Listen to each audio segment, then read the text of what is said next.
Le vaccin anti-Ebola de Merck a été administré à quelques 828 personnes en Côte d'Ivoire dont 65% personnel soignant soit environ 532 personnes à la date du 19 août, a indiqué jeudi, Professeur Serge Ollier, porte-parole du comité de veille sanitaire, lors d'une conférence de presse conjointe avec le ministre de la Santé et de l'Hygiène publique, Pierre Dimba. Concernant la patiente, le professeur a relevé que son état est stable. Ce qui ne signifie pas qu'elle est guérie. Elle est dans un état de conscience, légèrement altéré. Elle est fatiguée. Cliniquement elle a un certain nombre de symptômes directement liés à cette maladie. Elle ne fait pas d'hémorragie sévère. Il y a quelques hémorragies cutanées, mais pas sévères. On continue de la prendre en charge. Nous n'avons pas eu d'autres cas. À ce jour, il y a un cas suspect qui n'en est pas un. C'est un patient qui a été vacciné et qui après sa vaccination a présenté une fièvre, des douleurs articulaires. Mais vu cette fièvre, il n'a jamais été en contact avec la patiente dans son exercice professionnel. Nous avons jugé prudent de le garder en isolement en lui faisant des tests.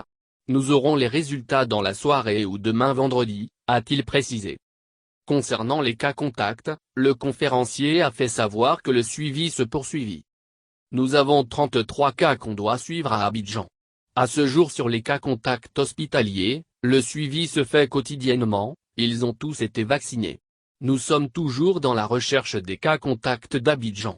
Nous travaillons sur la mobilisation communautaire, on travaille avec les leaders communautaires, les leaders religieux. Ce suivi des cas contacts en utilisant cette stratégie, par le ministère de la Santé et de l'Hygiène publique, nous a permis de retrouver 6 des 70 voyageurs qui étaient directement avec la patiente dans le car. 3 à Duquay et 3 à San Pedro. Des 6 cas contacts, en particulier ceux de Duquay et San Pedro, il y a 33 contacts de ces 3 contacts. Ils feront l'objet d'une vaccination, a-t-il assuré. Le ministre Pierre Dimba a précisé pour sa part qu'à ce jour, 49 cas contacts ont été identifiés en Guinée au niveau de la famille de la malade. S'agissant de l'évolution de la Covid-19, le professeur Serge Ollier a fait savoir que le pays est à sa 3e vague.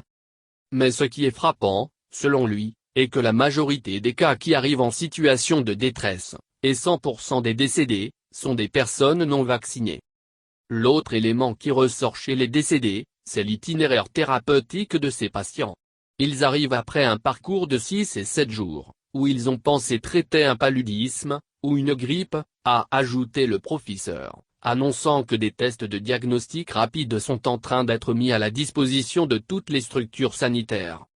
Dans le cadre de la lutte contre le Covid-19, le ministre de la Santé Pierre Dimba a annoncé l'arrivée vendredi de plus d'1 million de vaccins Pfizer et d'AstraZeneca à Abidjan.